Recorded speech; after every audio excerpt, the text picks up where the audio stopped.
démarre ce webinaire et les gens pourront se connecter de toute façon progressivement. Donc merci, bonjour à tous et à tous et merci pour votre participation donc à ce webinaire qui a pour objectif de dresser un bilan à chaud du forum politique de haut niveau de l'ONU qui s'est déroulé du 5 au 15 juillet à New York. Donc, le comité 21 a pu y participer durant une semaine en tant que membre de la délégation française. Et c'est donc à ce titre que l'on va vous faire un retour sur les grands messages et les grands enjeux qui ont été évoqués lors de ce forum. Donc, je remercie Bettina Laville, donc présidente d'honneur du comité 21 et Pablo Gilles, donc jeune délégué d'Open Diplomacy qui a notamment participé au FPHN pour leur participation et pour leurs interventions lors de cet échange que l'on va avoir pendant une heure et quart ce matin. Donc, on va aborder trois parties finalement dans le cadre de ce webinaire. Dans un premier temps, on va revenir un peu sur le contexte dans lequel cette session 2022 s'est tenue. Et à ce titre, on va notamment vous présenter quelques éléments que l'on a pu évoquer dans le cadre d'une note qui a été publiée le 4 juillet dernier. On évoquera ensuite, bien évidemment, les principaux échanges et quel bilan on tire finalement de ces deux semaines, de ces 10 jours de forum, de ces travaux qui ont été menés par les différentes délégations. Et on mettra tout cela en perspective avec l'avenir, les prochains mois, et notamment une mise en perspective avec le forum de 2023 qui sera un moment à très fort enjeu, les ODD et l'agenda 2030. Donc, afin que ce webinaire soit dynamique, n'hésitez pas à poser vos questions dans le chat.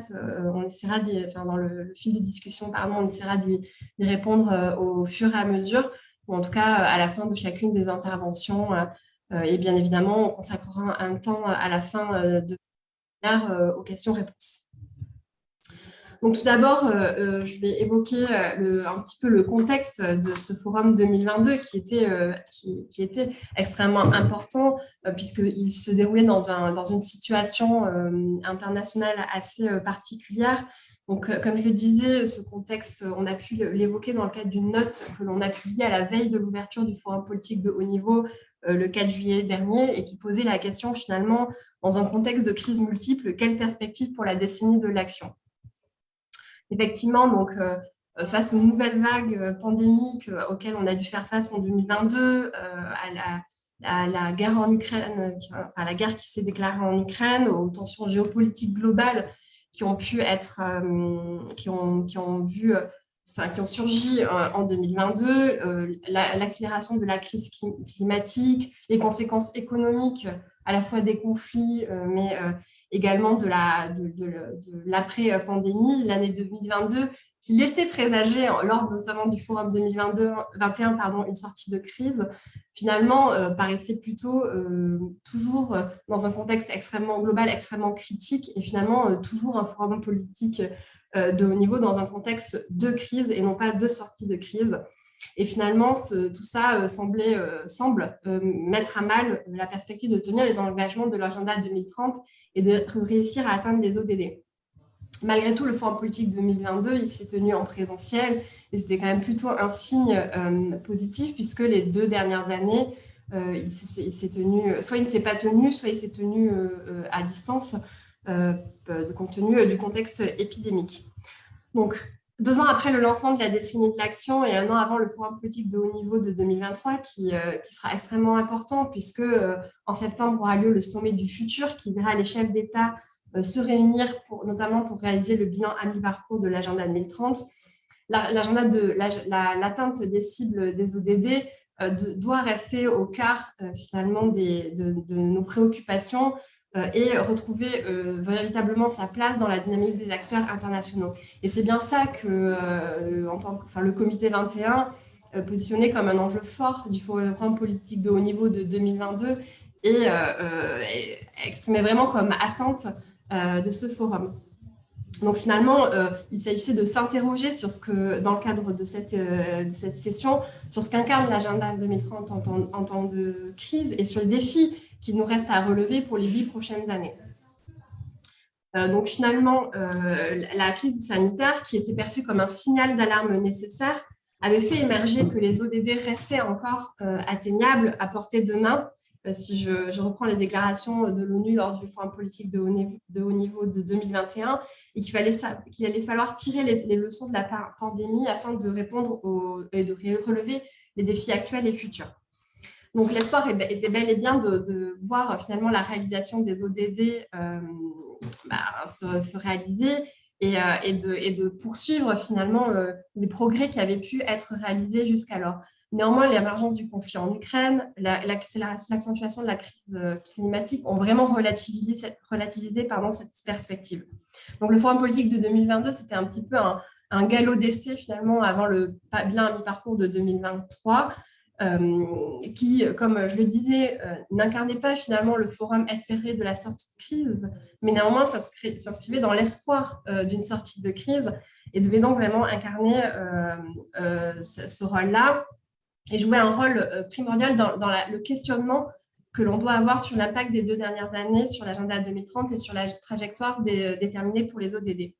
C'est donc également, comme je le disais, un moment extrêmement important dans la perspective du Forum politique de haut niveau de 2023, comme je le disais, qui verra finalement aussi un premier bilan réalisé de la réalisation des ODD et la définition de la trajectoire pour la deuxième moitié finalement de notre temps d'action se définir. Donc ça, c'était vraiment les enjeux, donc je le rappelle, du Forum politique de haut niveau de 2022 que l'on a pu questionner dans le cadre de la note publiée le 4 juillet et que l'on positionnait comme extrêmement important pour cette session. Bon, finalement, si on tire un premier bilan du forum politique, donc de façon globale, et Pablo notamment reviendra de façon un peu plus détaillée sur la partie ministérielle, ces constats que l'on avait pu établir, ces enjeux que l'on avait soulignés dans la note, ils ont été partagés en tout cas, ils ont été confirmés, affirmés par de nombreux intervenants. Donc, j'ai repris quelques éléments un peu de citation que je voulais vous porter à connaissance dans le cadre de ce webinaire, qui ont été évoqués à différents moments de cette session de forum politique, et notamment lors de l'ouverture du segment ministériel, donc qui était la deuxième partie du forum politique de haut niveau. Donc, le président de l'EcoSoc, notamment, donc, a parlé du ralentissement des progrès des ODD, qu'il fallait aller de l'avant, et que le forum politique de haut niveau était l'occasion de prouver un engagement sans faille malgré les crises. Donc, il a vraiment positionné aussi ce forum comme le moment pour aller de l'avant et pour remettre en perspective nos engagements. Le secrétaire général, donc Antonio Guterres, a évoqué le fait de créer un nouveau contrat social et de venir à la rescousse des ODD. En ce sens, il a parlé de l'accès mondial au vaccin, du financement dédié à l'adaptation. Donc voilà, là aussi, une mise en perspective et un positionnement de ce forum comme un pas en avant pour sortir de la crise comme vraiment un moment un peu charnière. Le président de l'Assemblée générale, Abdullah Shahid, a lui transmis un message d'espoir en expliquant le fait qu'on pouvait redresser la barre. Donc, il y avait encore la possibilité de réaliser ces ODD. Et puis, si je prends une dernière citation, et on reviendra un peu plus dans le détail sur ces éléments, le président de la République du Botswana a, lui, évoqué la nécessité de forger des partenariats pour relever les défis, de renforcer le multilatéralisme et la coopération internationale. Voilà, donc ce forum politique, il a fait le constat de l'impact des crises et non pas uniquement de la pandémie, mais bien des tensions géopolitiques, de la guerre, de l'accentuation de la crise climatique. Et il a projeté finalement, en tout cas mis en perspective ce contexte et les États avec l'avenir et l'enjeu de regarder vers l'avenir et de continuer en tout cas à œuvrer pour les objectifs de développement durable. Donc, rapidement, si je reviens sur le déroulé même du forum, donc, pour être précise, il s'est articulé en 2 parties. Donc, un segment technique, donc la première semaine, au cours duquel les ODD qui sont les ODD, donc chaque année, quelques ODD sont sont soumis à l'analyse finalement des délégations et des États, donc, au cours desquels les ODD qui étaient passés en revue cette année ont été analysés, et un segment ministériel dans la deuxième partie du forum, au cours desquels les pays ont pu réaliser notamment leur revue nationale volontaire, ou encore on a pu également voir des prises de position ministérielles quant à l'agenda 2030 et à ses perspectives.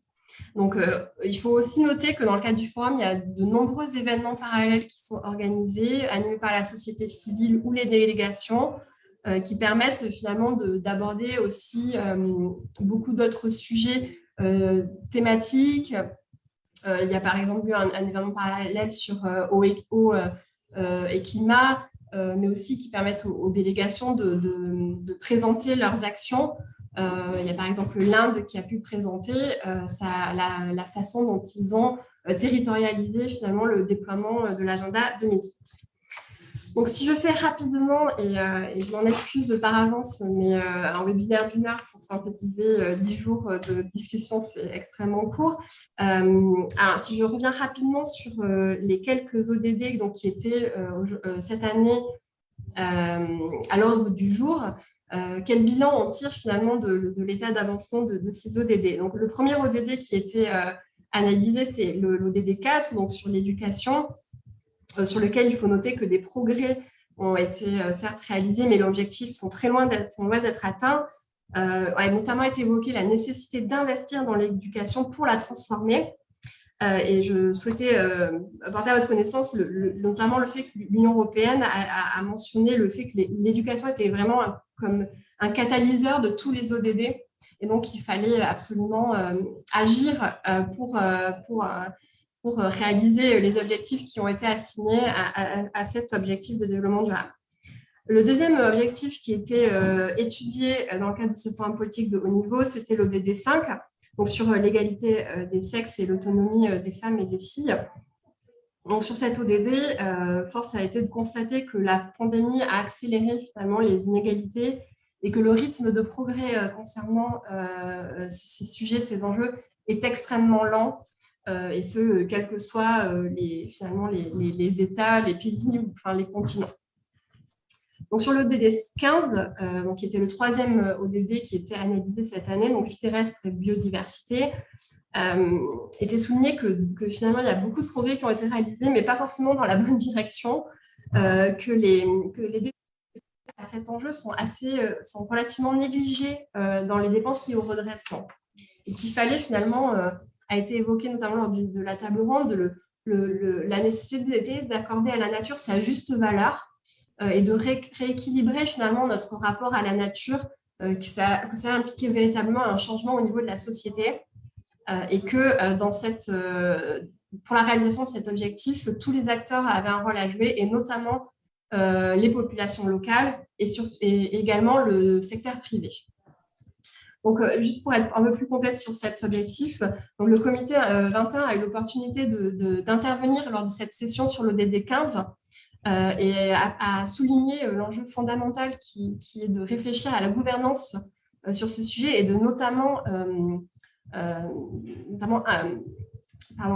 affirmer le rôle des populations locales et des collectivités locales pour la préservation de la biodiversité. Nous avons aussi réaffirmé le lien majeur qu'il y a entre climat et biodiversité et que l'on peut illustrer par le rôle important que jouent les solutions d'adaptation fondées sur la nature. Donc ça, c'est vraiment les deux points qui nous ont semblé extrêmement importants et que finalement, il est fondamental de réussir la négociation de la Convention biodiversité et du nouveau cadre mondial qui sera la convention qui sera discutée lors de la prochaine COP au mois de décembre. Et le comité 21 défend particulièrement l'objectif de protection des terres et des océans à hauteur au moins de 30%. Donc ça fait partie des enjeux qu'on a pu évoquer lors de cette session sur l'ODD 15. Bon, pour ne pas, je pourrais en parler pendant longtemps, mais je vais laisser la parole maintenant à Pablo Gil, donc, comme je disais, qui est jeune délégué et qui a participé notamment à ce forum politique de haut niveau.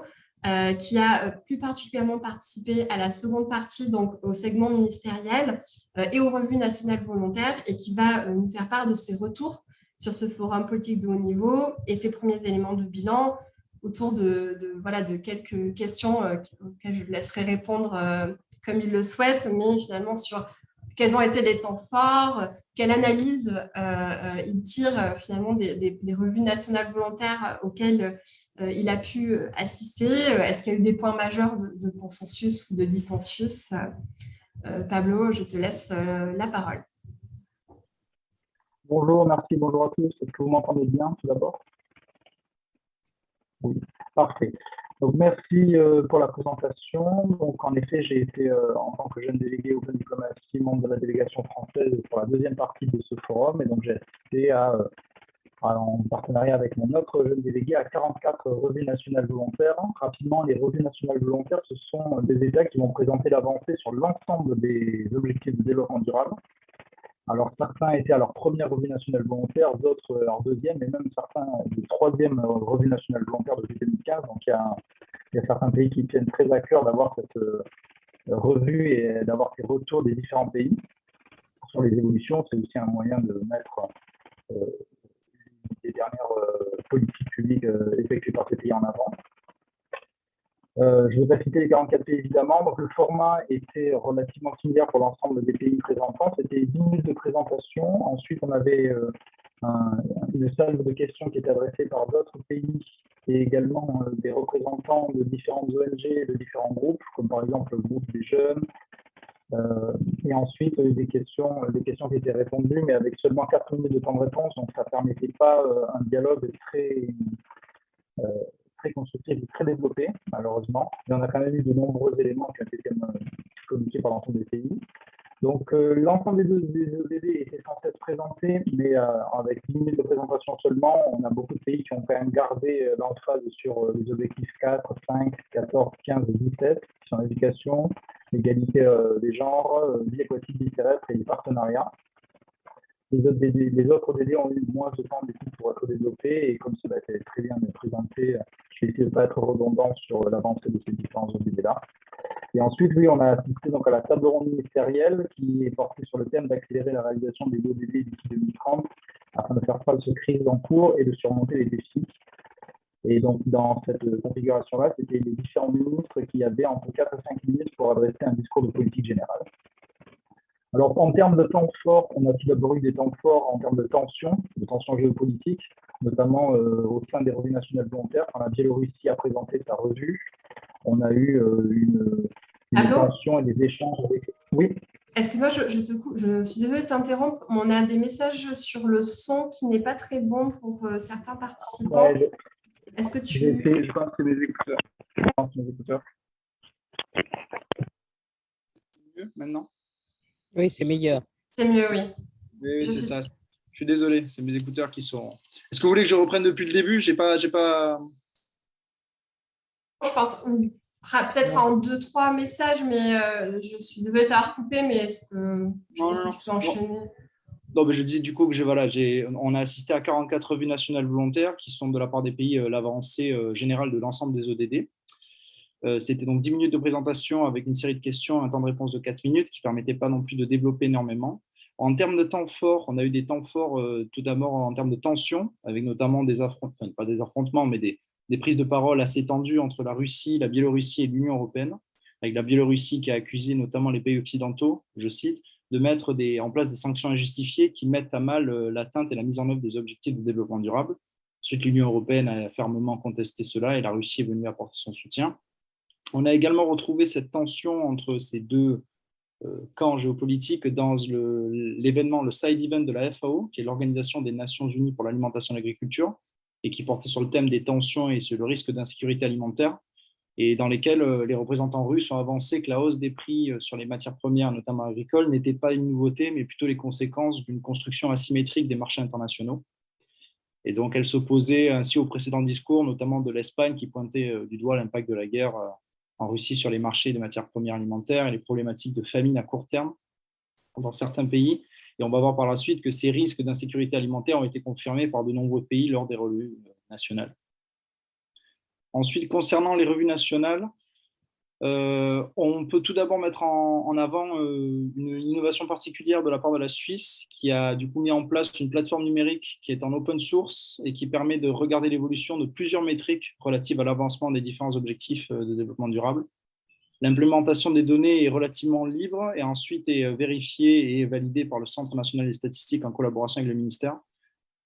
Donc c'est absolument c'est très, très, très, très bien fait. Le site, je vous conseille d'aller voir à tout le monde. Il est disponible sur le site du ministère de l'Environnement suisse. Ça permet en une page de survoler l'ensemble des ODD avec les métriques en question, les évolutions. Donc on a trouvé ça particulièrement intéressant.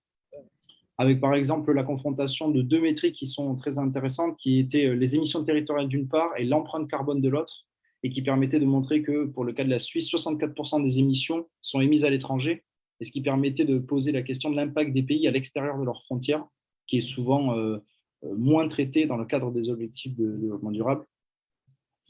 Ensuite, sur les échanges politiques du segment ministériel, je ne vais pas faire une partie à même là-dessus parce que ça a souvent recoupé ce qui a été dit dans les revues nationales volontaires. Donc, on a tout d'abord une tendance forte de la part des pays insulaires en voie de développement qui ont mis en exergue le fort impact de la triple crise qui a été décrite ainsi par le ministre pakistanais, qui est donc la crise sanitaire, la crise écologique et enfin les crises des différents conflits, avec notamment l'inflation et les niveaux de dette qui mettent en danger 60% des pays en voie de développement, avec notamment des incapacités de financer sur le court et moyen terme les mises en œuvre probantes des objectifs de développement durable. Et donc l'ensemble de ces pays appellent de manière commune une refonte de l'architecture financière mondiale afin de permettre l'accès aux capitaux internationaux et de rebondir après la crise. Ces pays également ont la particularité d'être fortement touchés par les conséquences du changement climatique et de la perte de biodiversité, alors qu'ils participent de manière très epsilonesque à ces dernières. On a par exemple la Somalie qui représente seulement 0,0003% des émissions de gaz à effet de serre et qui est un des pays les plus impactés par les effets du réchauffement climatique, avec notamment des baisses de rendement agricole, de nombreuses pertes hydriques qui mettent à mal le système agricole. Et on a également l'exemple des Tuvalu qui possède la situation la plus critique et qui a entre 5 et 7 ans pour trouver de quoi soit inverser la tendance, soit vraiment ils seront dans une situation où la population sera même obligée de partir de ces terres qui seront plus habitables. Et en termes de consensus et de dissensus qui se sont déroulés, qui se sont tirés sur l'ensemble de ces revues nationales pendant la semaine, donc on a tout d'abord le consensus sur l'impact du Covid, qui a fait reculer ou mis en stand-by de nombreux objectifs de développement durable dans différents pays. Et certains mettent même l'hypothèse que cela a mis en péril l'atteinte totale de ces derniers d'ici 2030. Mais ils s'accordent tous sur l'opportunité que représente le Covid de rebondir, mais cela rejoint la demande d'accès aux circuits internationaux de capitaux et notamment de développement de partenariats forts entre pays qui sont l'ODD 17. Donc ça, c'est un consensus à la fois de la part des pays en développement et des pays développés sur la nécessité de développer ces partenariats-là. La refonte de l'architecture internationale est un sujet un peu moins consensuel. Ensuite, on a un autre grand consensus, c'est le manque et la nécessité de données fiables pour de nombreux pays. En effet, pour mettre en place les ODD et pour faire du suivi d'évaluation correcte afin de comparer les différents pays, on a besoin de données fiables qui remontent à la fois des situations locales et des enjeux nationaux. On a par exemple certaines ONG qui, pendant les questions-réponses, ont critiqué la source et la qualité des données de certains pays d'Afrique subsaharienne, également de la Biélorussie. Et on peut regretter un certain manque d'harmonisation des métriques, même au sein des pays qui sont plus à même d'avoir des systèmes statistiques fiables. Donc ça, c'est vraiment un des points majeurs qui a été adressé et qui semble être en passe. Beaucoup d'initiatives sont mises en place, beaucoup de pays mettent en place des organes nationaux de statistiques, des collaborations avec différents pays. La Suisse a proposé à l'intégralité des pays d'apporter son assistance pour développer la plateforme au sein de d'autres partenaires. Ensuite, un autre point commun, c'est sur la nécessité d'inclure l'ensemble des acteurs, donc la société civile, la communauté scientifique, les acteurs du secteur privé et ensuite l'ensemble des gouvernements, qu'ils soient nationaux ou locaux, afin de programmer, mettre en œuvre et surtout évaluer ex post l'impact des politiques menées. Donc, ça renvoie encore une fois à la nécessité des données fiables. Un point commun également, c'est sur la nécessité de régionaliser et localiser la construction de ces initiatives et afin de mettre en œuvre son évaluation. Donc, on a de nombreuses délégations qui, lors de leur revue nationale volontaire, sont venues avec des représentants du secteur privé, sont revenus avec des représentants de la société civile, avec des représentants de gouvernements locaux. On a eu des maires pour la Suisse, on a eu des chefs de canton, des chefs de district. Donc, c'était vraiment montrer que la mise en place des ODD était construite du haut vers le bas et du bas vers le haut avec l'intégration de tous les acteurs. Et ça, c'était vraiment commun à l'intégralité des pays. Ensuite, on avait le consensus qui rejoint un peu la première chose sur le besoin de renforcer les partenariats, de trouver des synergies, notamment sur l'accès au financement, mais également à la proposition d'aide technique sur la mise en place de différents ODD, également sur l'adaptation au changement climatique qui va être un gros morceau pour beaucoup de pays qui font déjà face aujourd'hui. Et enfin, ça, c'était quand même quelque chose de relativement fort de la part notamment de l'Inde ou encore du Pakistan, c'est sur l'intégration des objectifs de développement durable dans l'ensemble des politiques et des plans menés par les autorités locales et nationales. On a une synergie qui a été trouvée entre la quasi-totalité, par exemple, des régions italiennes pour intégrer dans leurs plans qu'ils présentent il me semble que c'est 2 ou 3 ans, comment ces plans participent à l'atteinte des objectifs de développement durable. Donc, pour conclure rapidement, à mi-chemin de l'agenda 2030, la mise en place des objectifs de développement durable doit s'accélérer. Ça, c'est un consensus assez général. Et la crise sanitaire plus les impacts de la guerre en Ukraine montrent que ce ne sera pas un processus linéaire et que les effets sont déjà ressentis de la perte de la biodiversité et du changement climatique peuvent mettre à mal l'atteinte des ensembles des objectifs de développement durable, ainsi que des potentielles crises de guerre ou de famine, etc. Donc, tous les acteurs sur le fait qu'il faut, donc, comme je l'ai dit, accélérer, avec une grande majorité de pays qui présentent des retards et même certains qui sont assez, non pas pessimistes, mais qui voient un gap assez important entre les réalisations actuelles et les nécessités en termes d'implémentation pour mettre en place les GDD d'ici 2030. Voilà. N'hésitez pas à me poser des questions. J'ai essayé d'aller au point saillant afin qu'on puisse échanger derrière. Merci beaucoup. Merci Pablo. On a déjà une petite question qui est sur est-ce que tu pourrais redonner le nom de la plateforme suisse que tu as évoquée, s'il te plaît? Oui, alors le nom de la plateforme, ça doit être Voluntary National Reviews for Switzerland, mais je vais vous mettre le lien dans le chat. Je vais le trouver, je vais vous mettre le lien dans le chat. Merci beaucoup. Donc, peut-être pour finir ce bilan donc, des 10 jours de forum, il faut noter donc, que cette session s'est finie par l'adoption d'une déclaration ministérielle donc, qui a fait consensus, même si on a pu observer dans le cadre des échanges, des prises de parole de différents États, de différentes délégations ou groupes d'ailleurs de délégations qui ont exprimé parfois des réserves sur certains points, en tout cas exprimé aussi leur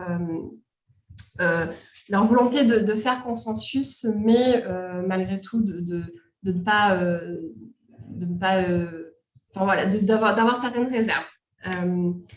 Juste peut-être pour conclure sur ce point, le président, la vice-présidente du secrétaire général a parlé à ce titre qu'il était nécessaire d'imaginer, en tout cas de fonder un nouveau multilatéralisme qui serait fondé sur la solidarité mondiale. Et le président de l'ECOSOC a vraiment exprimé beaucoup d'optimisme et d'engagement en faveur des objectifs de développement durable et de la nécessité d'atteindre dans le contexte actuel et de s'engager dans la voie des ODD pour atteindre les objectifs que l'on s'est fixés en 2030. Donc peut-être pour justement mettre en perspective avec l'avenir, donc Bettina Lavie, donc présidente d'honneur du comité 21, donc face aux conclusions qui ont été celles du Forum politique de haut niveau de 2022, ben, finalement, quelle suite imaginer, quelles sont les actions à mener? Merci Laurine, vous m'entendez bien? Oui. D'accord. Bonjour à tous. Oui, effectivement, après notre assemblée générale du 7 juillet, j'ai repris mon titre de fondatrice et la présidence effective du comité 21 est maintenant assurée par Philippe Dessertine, que je salue et que vous allez voir plus que moi maintenant animer des séminaires à la rentrée et lancer des idées et des notes. Et évidemment, on se transmet les choses dans un esprit d'amitié et de coopération. Je suis très heureuse qu'il ait accepté de me succéder. Alors, effectivement, nous avions fait une note que Laurine a exposée en début de webinaire. Et en fait, on y avait été assez franchement, si vous me permettez cette expression, et en fait, pour nous interroger sur la manière dont les ODD étaient un instrument valable pour affronter les crises, on s'était appuyé sur deux déclarations officielles. La première, c'était celle de Gutiérrez qui avait posé le problème en disant que, évidemment, avec le Covid, on n'y était pas et que les cibles ne seraient pas atteintes. Il l'avait dit de manière extrêmement forte. Gutiérrez n'a pas sa langue dans sa poche, donc au moins ça permet d'avoir des débats qui ne sont pas simplement feutrés comme certains le font au sein de l'ONU. Et la deuxième, c'était en fait un bilan d'évaluation qui disait que à la veille du HPLF, un quart des cibles étaient atteintes. Or, un quart des cibles au mi-parcours, puisque le mi-parcours, c'est entre 2022 et 2023. Donc, on voit bien l'impact très important des crises.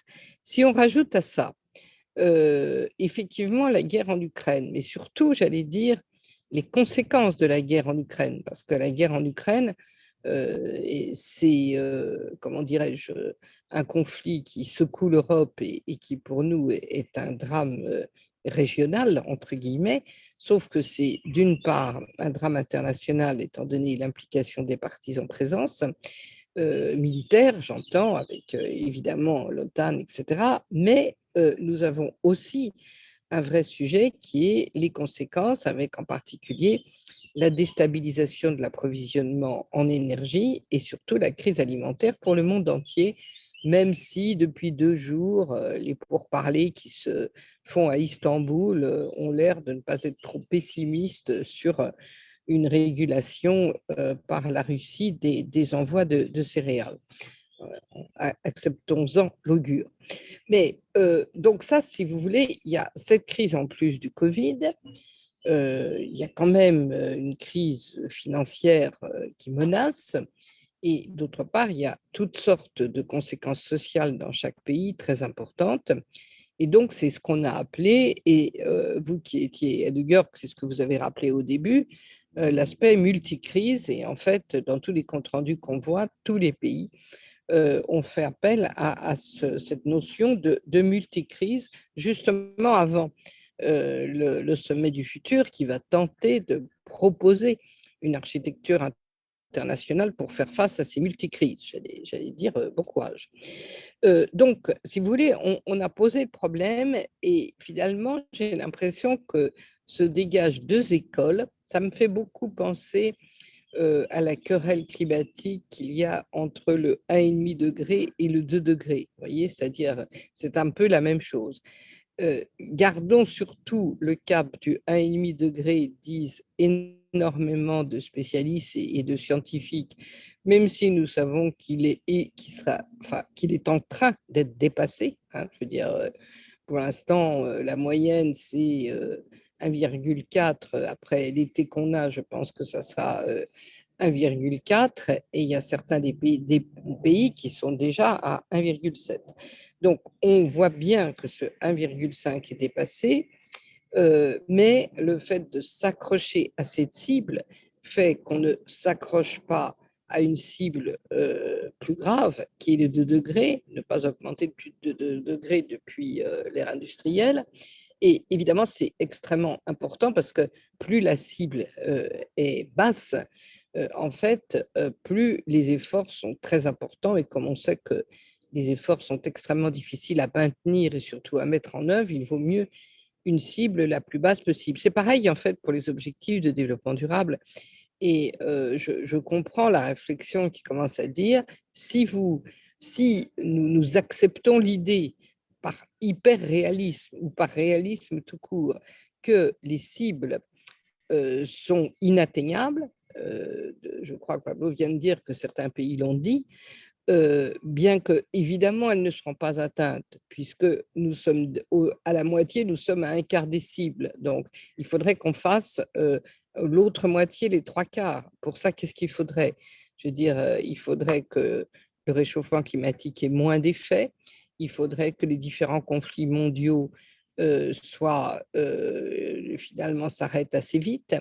Il faudrait que l'essor économique reprenne et il faudrait que beaucoup d'inégalités soient surmontées. Donc, soyons réalistes, ça ne sera pas. Mais il y a une école qui dit surtout, n'infléchissons aucun des objectifs, sans ça, on va se contenter de peu.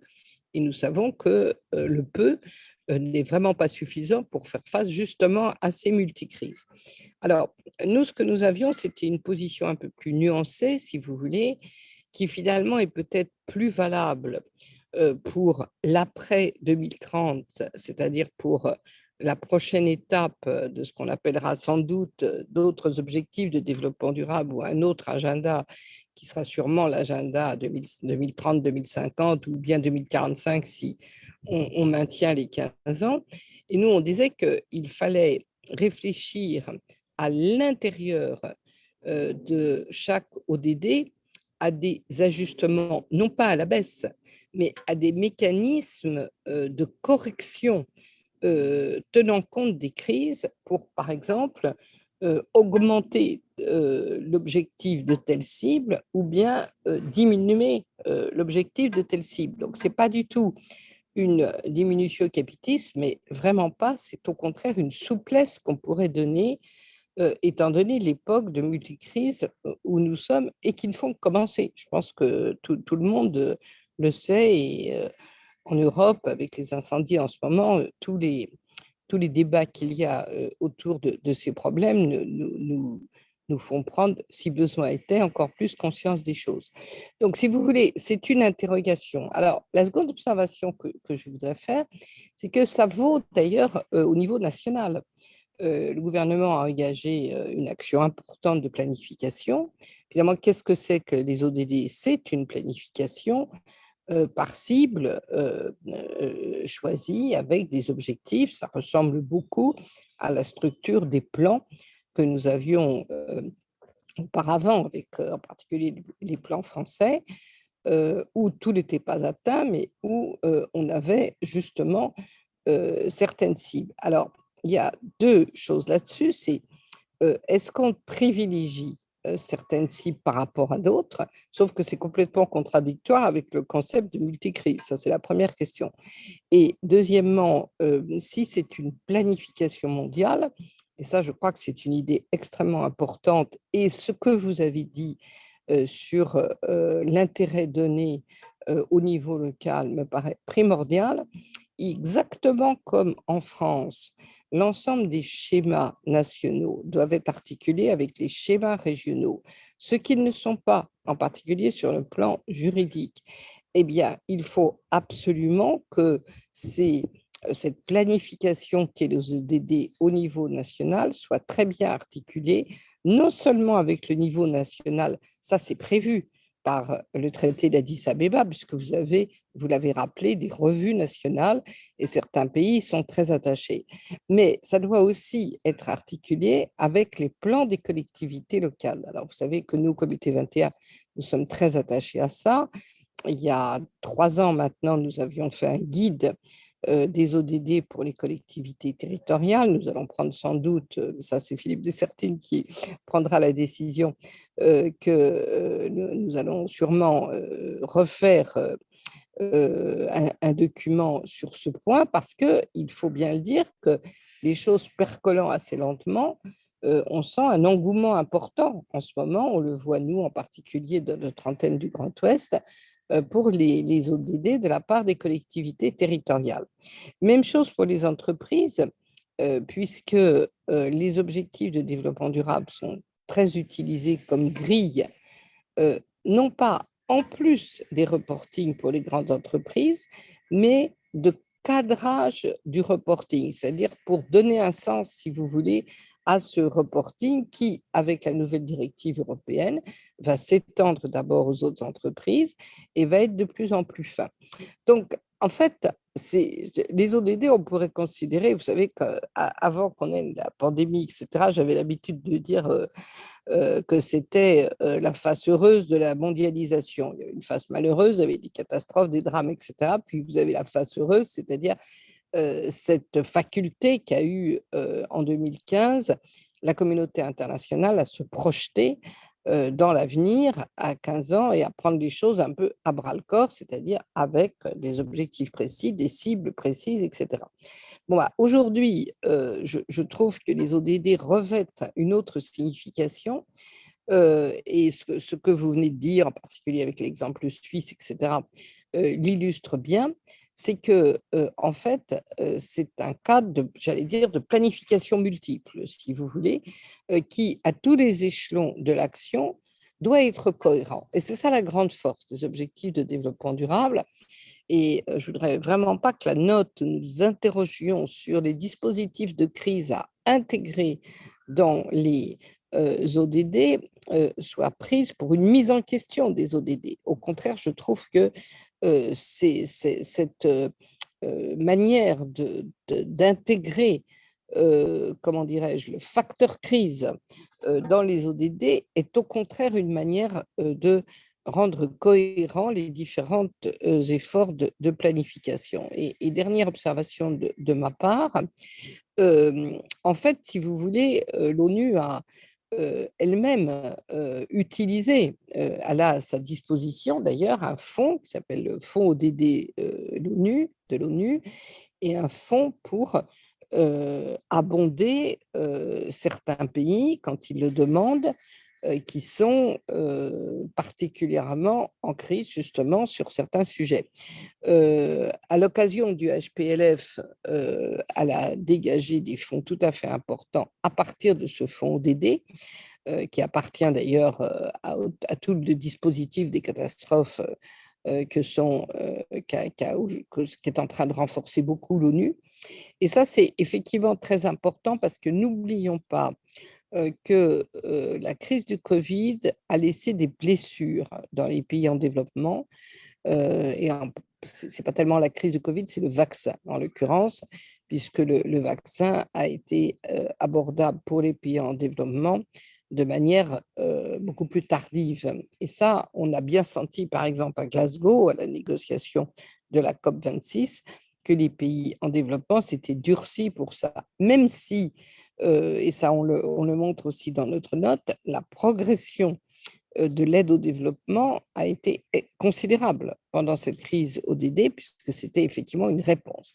Donc, si vous voulez, je crois que les ODD auront une vraie crédibilité sur le plan international si justement il y a des dispositifs d'aide spécifiques suivant les crises. Et finalement, ce que vient faire l'ONU avec le fonds ODD est, comment dirais-je, une illustration de ce que nous avons modestement proposé, c'est-à-dire une régulation des crises à l'intérieur du dispositif objectif de développement durable. Merci beaucoup, Bettina. Donc nous avons maintenant un temps de questions-réponses. Donc je vous laisse poser vos questions dans le fil de discussion. Donc à ce stade, nous n'avons pas de questions. Vous précisez donc que Pablo a partagé le lien donc, vers la plateforme suisse dans le fil, si vous ne l'avez pas vu.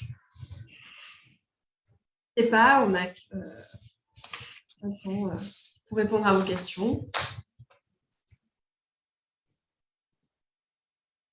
Merci beaucoup à Bettina Lavie et à Pablo Gilles pour leur intervention.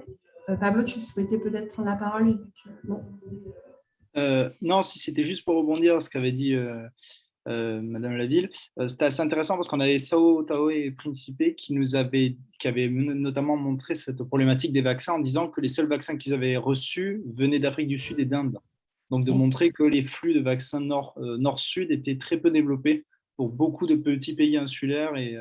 Donc c'était assez intéressant. C'était la Jamaïque aussi qui avait évoqué cette problématique-là de non-communication et que l'Afrique du Sud et l'Inde avaient été des gros pourvoyeurs de vaccins pour de nombreux pays.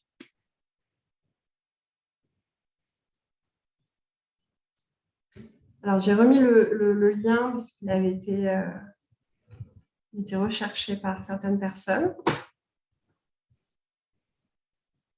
Il n'y a pas de questions, je pense qu'on va pouvoir conclure le webinaire. C'est-à-dire, si tu veux, Laurine, sauf peut-être dans certaines régions ouest où ça commence à descendre, nous vivons tous une multicrise de chaleur. Donc, je pense que notre imagination questionnante doit être un tout petit peu moins active que d'habitude. Effectivement, je pense que très bien. Donc, on va en conclure. On voit toujours pas le lien. Je suis désolée, je vais vous le remettre.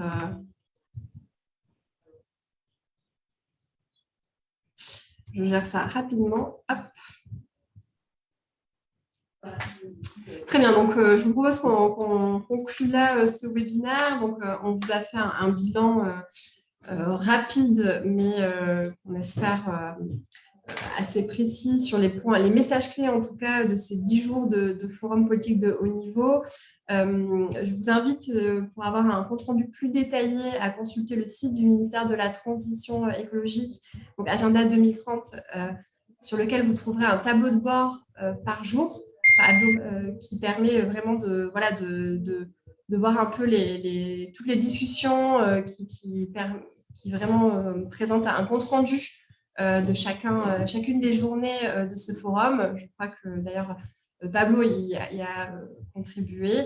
Donc voilà, donc n'hésitez pas à consulter le site, je le redis, Agenda 2030, donc le site du ministère, pour quelques éléments plus précis. Et puis à consulter bien évidemment le site du comité 21, sur lequel vous pouvez retrouver notamment la note que nous avons pu évoquer dans le cadre du webinaire.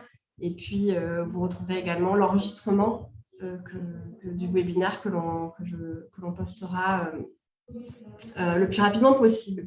Si tu me permets, Laurine, oui. Je voulais aussi dire que la France a confié à notre partenaire qui est présent ici, mais peut-être que Pablo pourrait en dire plus que moi, toute une série en France, un peu je ne dirais pas dans l'esprit du Tour de France que nous allons terminer, nous, en décembre prochain, puisque ça fait 4 ans que nous faisons le tour de la France et on a fait pratiquement toutes les régions pour discuter, expliquer à ceux qui ne le savent pas ce que sont les ODD, mais à l'occasion, à partir de tout ce qui est événements développement durable, donc Open Diplomacy organise des étapes. La première